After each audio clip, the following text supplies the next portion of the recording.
I'm really excited to be here. I love the Midwest so much. Do you like my shirt? The shirt, because she had to. Yay!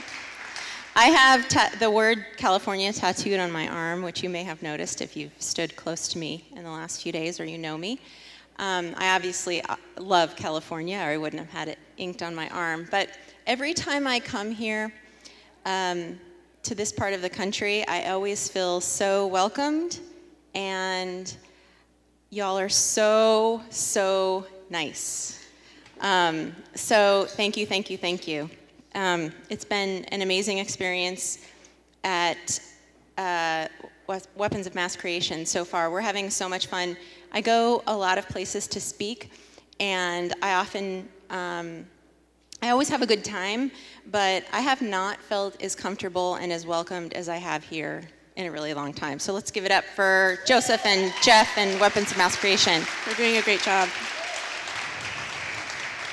This is a little earlier today in the photo booth, and if you haven't been to the photo booth, check it out. It's really fun. This is me, my friend Dane, Grace Dobush, who spoke yesterday, and my wife Clay on the guitar or bass or whatever that is. So we're having a blast. Okay, so today I'm excited because I'm going to talk to you actually about my work and the actual work I do, which is illustration. And actually we're going to get pretty narrow and talk about a specific project that I worked on that was really weird. That will all be revealed to you in a moment. And a little bit about me. I am self-taught. I did not start painting or drawing until I was about 31 years old. I am 45, going on 46. So I've been painting and drawing for about 15 or 16 years. So I've been doing that a long time. I didn't start illustrating professionally until 2006 or 7. So I've been doing that for a while. In 2010, my career exploded. And I mean that in a good way. So things really started happening for me. Since then, I've been working on multiple projects at one time, really amazing clients, dream projects. It took, obviously several years to get there, but I hit that tipping point in 2010, and things have been pretty steady since. So most of the time when I'm invited to talk to groups of people, it's about self-promotion, building an illustration clientele, more sort of business-related topics, and what I find is that I don't actually get to talk about my work very much, the actual painting and drawing that I do. I might show pictures of it, but it's always sort of off to the side of the conversation. So this is exciting for me, because when Joseph asked me to speak, I was like, and he was like, you can talk about whatever you want. I was like, okay, I'm gonna actually think about something interesting about my work. So we're gonna dig into that today. Want to get going? Okay. First of all, this is a very unusual assignment. So what is your personal history and interest in the work of Gertrude Stein? Well, interestingly, today we've heard, sort of what I love about this conference so far is that we've heard a lot about, interesting topics already today, right? Like, already today we've discussed racism, the Bible. What did Timothy talk about? Dicks in work. And I am going to talk ever so briefly, so don't worry, about being a lesbian. Okay, so working on this project of Tender Buttons, this book that I'm going to talk about illustrating today, was really significant for me because when I was about 22 years old, I came out. And that was in 1990. How many people in this room were over the age of 18 in 1990? I see maybe 3 hands. 4, 3. Okay? Oh. So let me just tell y'all what it was like in 1990. Now, I'm sure it was worse for people who are older than I am. But in 1990, there was no Ellen DeGeneres, there was no Wanda Sykes, there was no, Rachel Maddow. There were only these sort of, there was really very few people that you could look to figure out who am I and what am I about and who are these people that are like me. There was also no internet. So there was no place for me to search except perhaps in a library. So what does a young, newly identified gay gal do in 1990 but go to the library? And we did have Gertrude Stein. We may not have had Ellen DeGeneres. And so, the gay people that I knew about, like Gertrude Stein, were the people that lived in legends and books and stories. They were maybe no longer living. I might have known of a few. And so I sort of became obsessed with Gertrude Stein at that time. I read everything I could get my hands on that she had ever written. I made this little montage of some books that I read either about her or by her in the first few years that I came out. And I also sort of, at the same time, became very interested in all of the people that were part of the Parisian left bank, and perused a lot of bookstores, a lot of libraries. I was pretty obsessed. So Gertrude Stein, as you probably know, was an essayist, a novelist, and a poet. And she was an expatriate, an American expatriate who lived in Paris, France, in the mostly, 20s and 30s and the teens. And she was really well known for hosting salons where she gathered together all of these now famous, and even then famous, thinkers and writers and painters of the time. And she would discuss ideas with them, and she wrote about them. And she was also in a very committed, long-term relationship with Alice B. Toklas, who's an intriguing female figure in her own right. So that was my sort of introduction to a lesbian figure when I was young. Fast forward to 2010. The Contemporary Jewish Museum in San Francisco held a beautiful, beautiful, expansive show about Gertrude Stein, her life, her work, her relationships, called Seeing Gertrude Stein. This is actually the cover of the book that came with the show. It's this really thick book. It's really beautiful. They had, in this show, incredible mementos from her life. They had photographs. They had first edition books that she had written under glass cases. They had photographs. They even recreated the salon from her Paris apartment and recreated the wallpaper that was in that apartment. And it was just really stunning. Across the street from the Contemporary Jewish Museum in San Francisco is the San Francisco MoMA. And they hosted this show called The Steins Collect. And it wasn't Gertrude Stein and her siblings all collected, avant-garde, or at the time, avant-garde art. Matisse, Picasso, Cézanne, Renoir, etc. And so the Stein family art collection was on display at the same time. So 20 years later, my interest in Gertrude Stein was reignited. And that was really exciting for me. Okay, so you've got all this background. This fortuitously was happening, currently, and then what happens? How did you get this assignment? So I got an email from Kristen Hewitt, who is an art director at Chronicle Books, who I had worked with actually several times in the past. I've done a lot of work with Chronicle. They're sort of my biggest client. And I had done stationery with her and illustrated several books for them. And she wrote asking if I'd be interested in illustrating this volume of Gertrude Stein writing called Tender Buttons. It was actually just one volume. Tender Buttons has 3 sections: objects, rooms, and food. And would I be interested in illustrating objects? And incidentally, the reason that it was sparked for her to email me about the project was because she saw, I think it was either on Facebook or Twitter, I may have written about it on my blog, I don't remember. I'd written about going to this Gertrude Stein show and how moved I was. So it just goes to show you. Sometimes, oftentimes what you write on the internet can come back to you 1,000-fold. So immediately, though, in the email, there was a disclaimer. And she said, I know this, I want to know if you're interested, but I have to be honest with you. This is a really, really bizarre piece of writing. It makes no sense. It's wordplay. And this could be difficult. And so in the next paragraph, she showed me 2 examples. The first is called Mildred's Umbrella.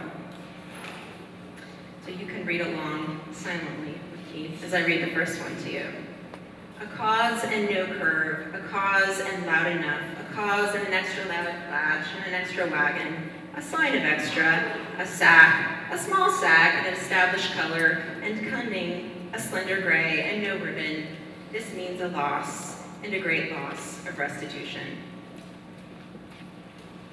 The next one, a carafe that is a blind glass.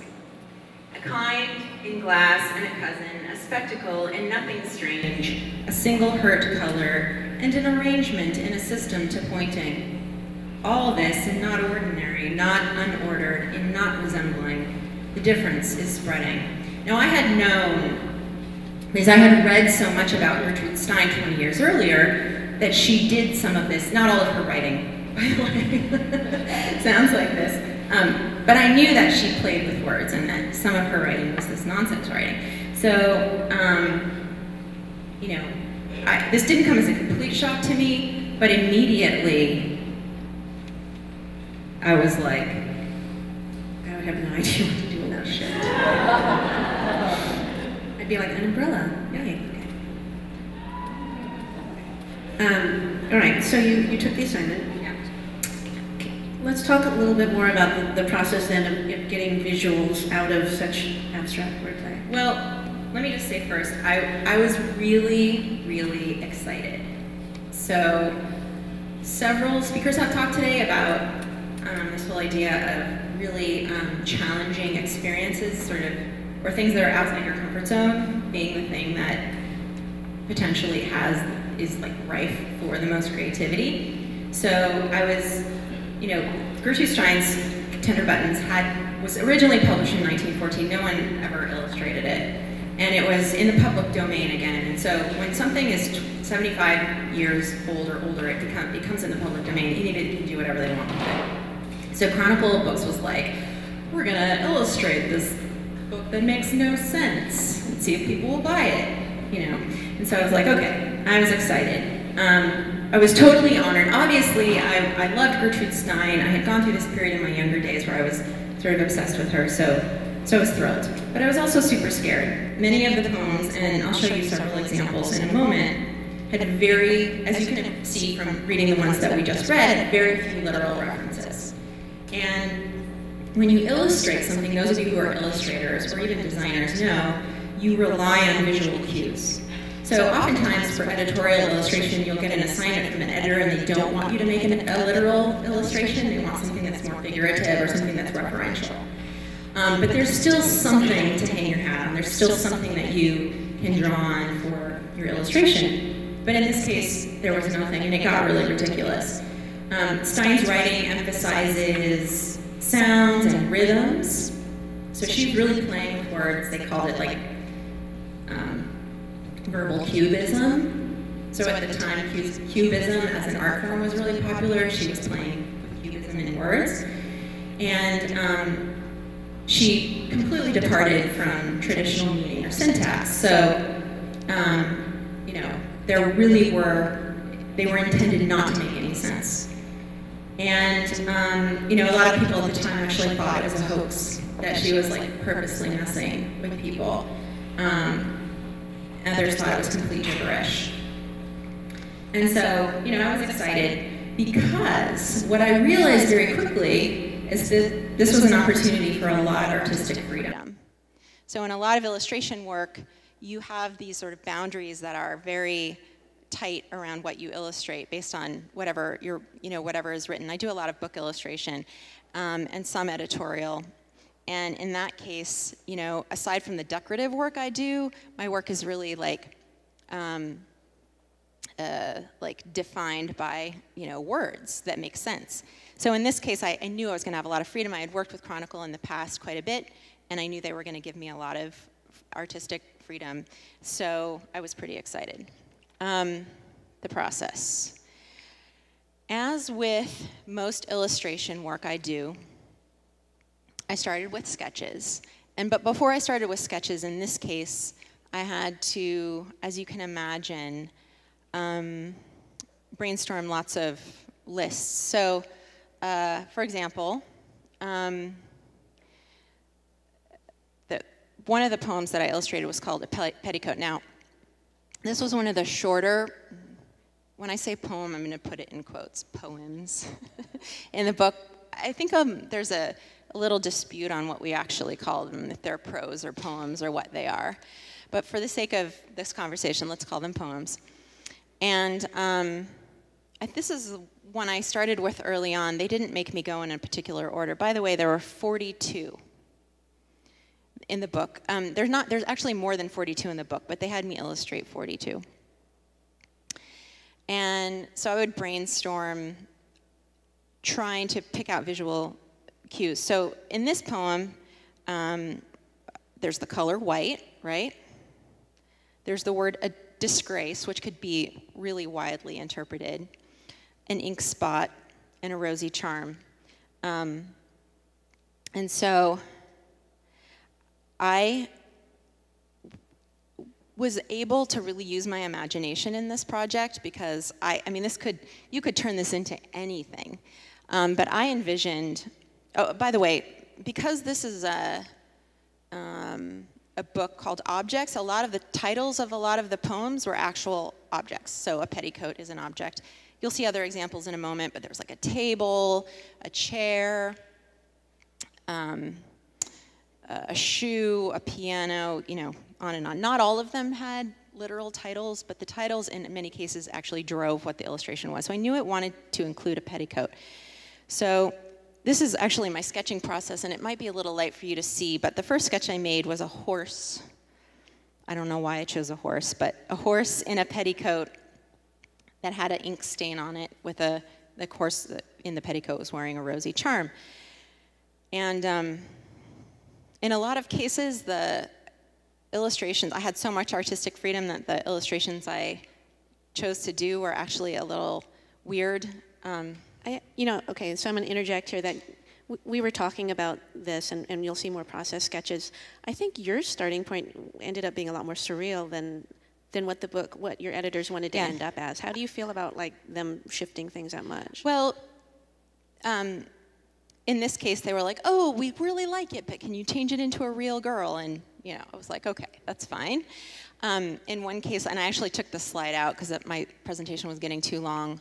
The title of the poem was A Box, and this was a really long poem, and there were all these really bizarre visual cues in it, and it was like a picture of a box, like a crate with a girl's braid hanging out. So it looked like a little girl was trapped in there, and there was like cigarette butts hanging out everywhere, and it was beautiful. There's cigarette references in the poem, and you know, they were just like, we can't print this, you know. And I'll show you a couple other examples. So I took my artistic freedom really far, and in most cases they reeled it back in. So this is how the final illustration ended up looking, like the one on the very end. Here's another example.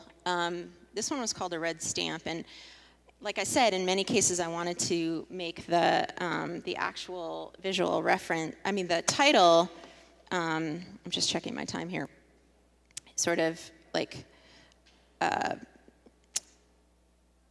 really be the highlight of the illustration. So I thought, well, what do I think of when I think of a red stamp? I think of like a Chinese red stamp.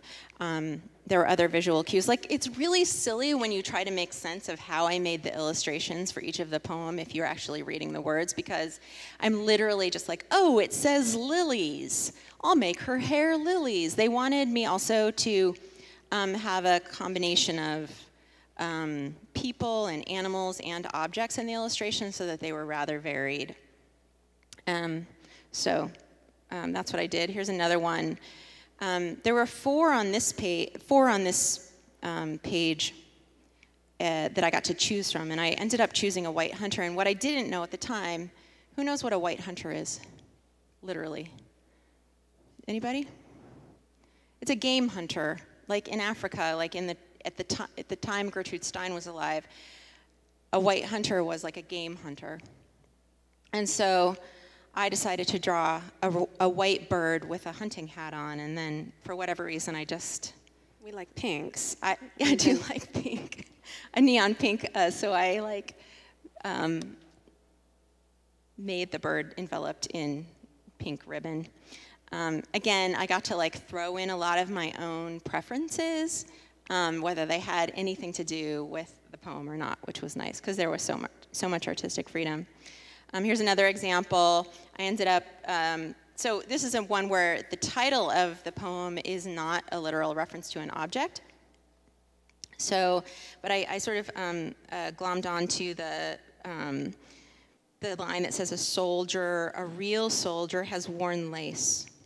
And I just said, okay, I'm gonna make part of his uniform lace. And my original sketch had a more modern day soldier that had a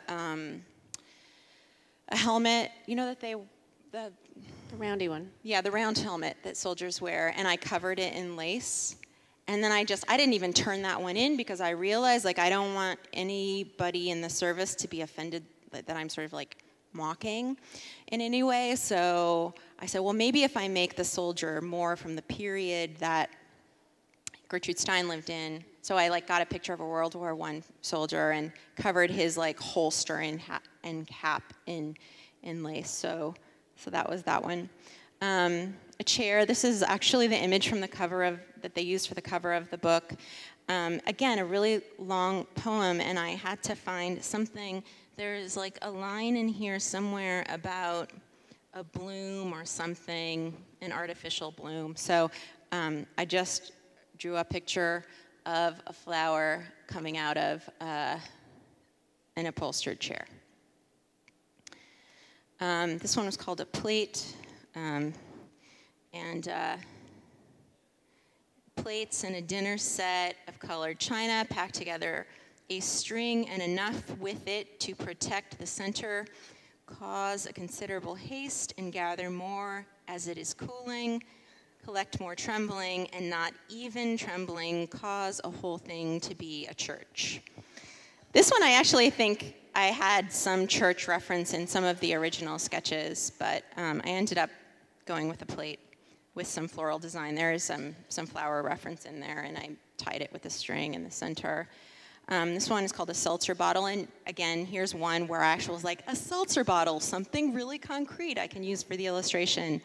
There's a line in here about a needle and thread, and for some strange reason, I got the image of some little fairy inside of the seltzer bottle. A lot of times I was how can I make this interesting? And so I just added my own details, and 50 to 75% of the time they really liked my ideas, and in about 25 to maybe 40% of the time I had to come up with new ideas. This one is the last example I'm going to show you. This is for the poem. This is this dress, Ader.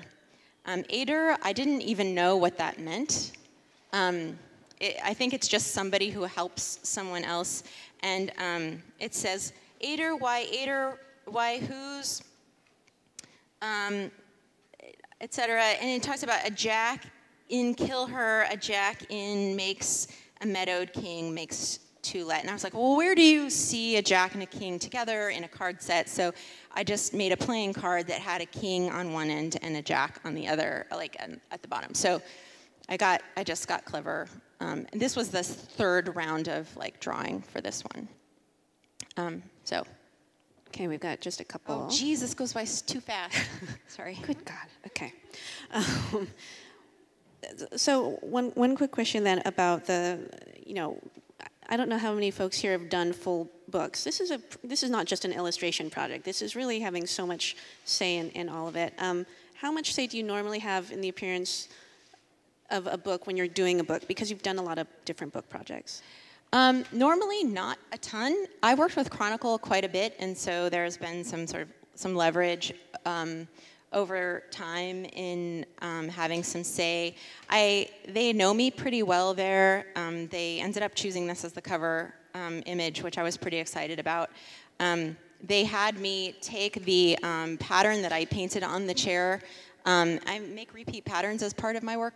And so I took, in Photoshop, I took a section of that and made it into a repeat pattern so they could use it as the end papers in the book, and that was pretty fun. And that's sort of how my work gets married, my hand-drawn work gets married with digital work.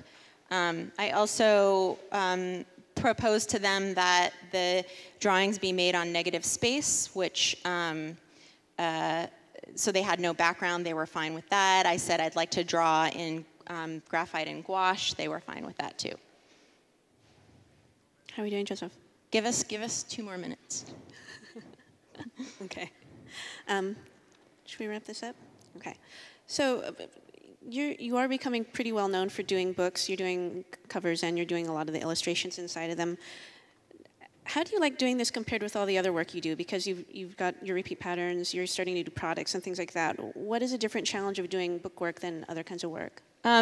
So this is a little montage that I made of some of my actual book work and some book work that's in the works right now. I'm actually speaking at ICON 2014, which is the illustration conference that this next time is going to be held in Portland on a book panel, because I'm starting to sort of just make my own books and pitching my own books to publishers, and then also illustrating lots of books and doing lots of covers. And there's 3 things that are different about book work, and one is that you have to give up a lot of control. In most illustration jobs, you're just working with an art director. There aren't, maybe in most jobs, like a ton of people's opinions weighing in on what works and what doesn't work. But in book work, you are working not only with an editor, but you're working with an art director and then an author. So there's so many, I think Jackie highlighted this yesterday in her talk, the slide she showed of the Anne of Green Gables covers, she said she had to do so many of them before they agreed on something. There's so many changes you have to go through because there are so many opinions at play. So that's one thing. The next thing is there's a lot of research involved. If you're doing something that's a period piece, I illustrated a book about Imogen Cunningham. It's a children's book, and she was an early 20th century female photographer, and I had to do a ton of research about, what did houses look like at that time, because there's so little visual reference available. What did her family look like? Things like that. So lots of research often.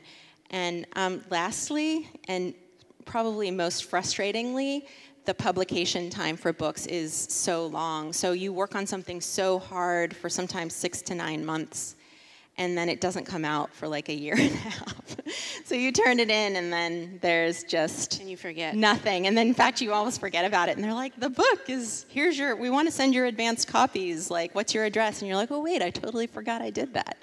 So book work is really long term. But when you get the actual final product, it's super satisfying. So. Show them again. Oh, so anyways, since we have to wrap up, here's the actual book. It's small. It's gift size. There are 42 illustrations and way more weird poems by Gertrude Stein. It came out this year. You can get it anywhere, including on Amazon. And it's hardback and beautiful. And yeah. So, thank you. Good job.